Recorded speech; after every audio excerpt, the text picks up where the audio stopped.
By the way, just a word from your sponsor. We're back again. This is Matt from Troegs, or Matt Troegs. And Andy's Corner Bar. That's right. And we're sampling a lot of great Troeg beer tonight. We've got the Job Ahead Stout on bourbon, in bourbon barrels, which is phenomenal. If you can find it, get it. Although Matt just told me it's a very limited quantity, so you may have to run up to Connecticut to get it, but do so if you can find it. It's the only place in New Jersey you get it. All right, Andy's Corner Bar, right here. Wait a minute, let me get this right. How long was it in the barrel?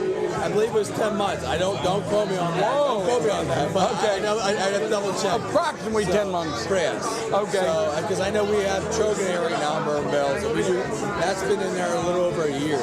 So, Wow. like I said, that's one of those things you can stay around. How you guys fix for barrels? In other words, how difficult has it been for you to get barrels? How many barrels do you have right We go now? through almost a company where we don't know. We either get 4 rose barrels or we get knob hill barrels. It all depends when we get in on that shipment. That's what we use, and we sort of play off the barrels for each beer.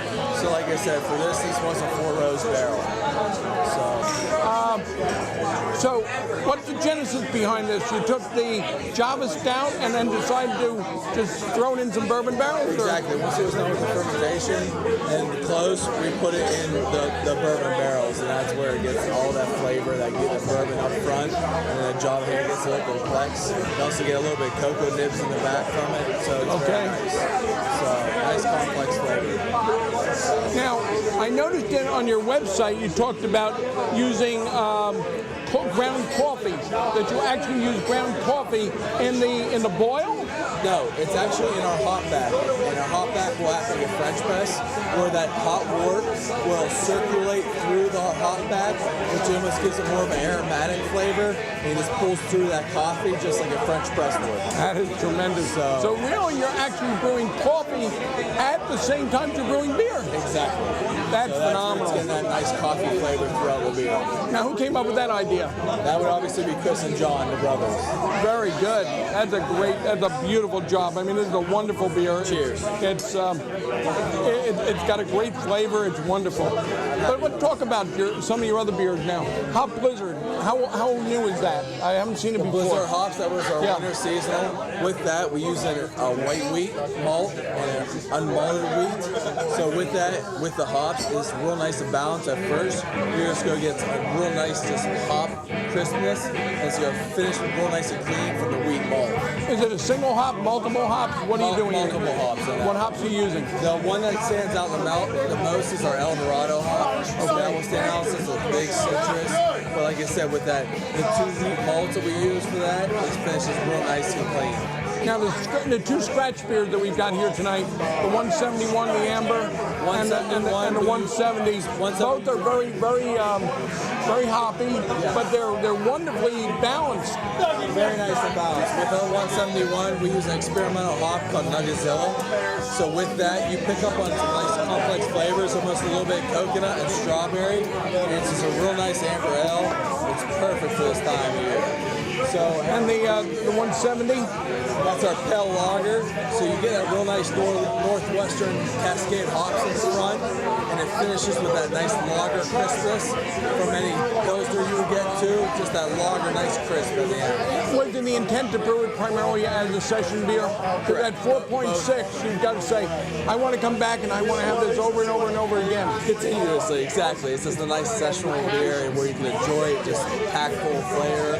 So it's just a great. I talk about this often, but we did an interview here with Frank. I'm trying to remember the last name. He was the brewer from Western Bonner, and Tom Baker happened to be here that night, and we were comparing some of Tom's beer to German beers, and the German brewers say, I would never brew a beer at 10 or 11% because that's not what I want.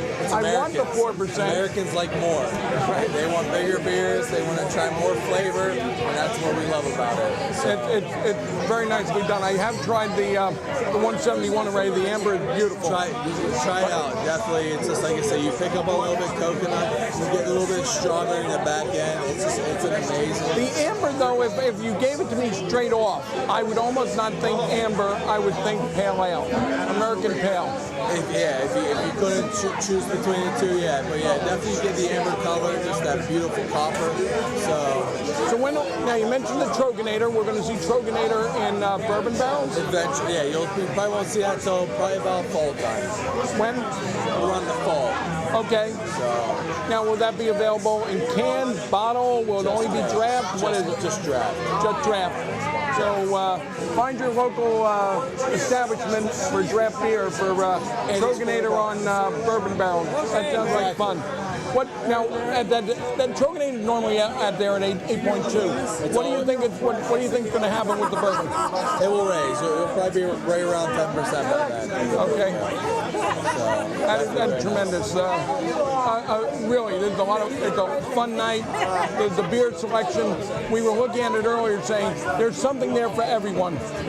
Oh, go away! 20 years. Here's a man that's actually meant to drink 100 different beers every year for 20 years. That's right. My hero.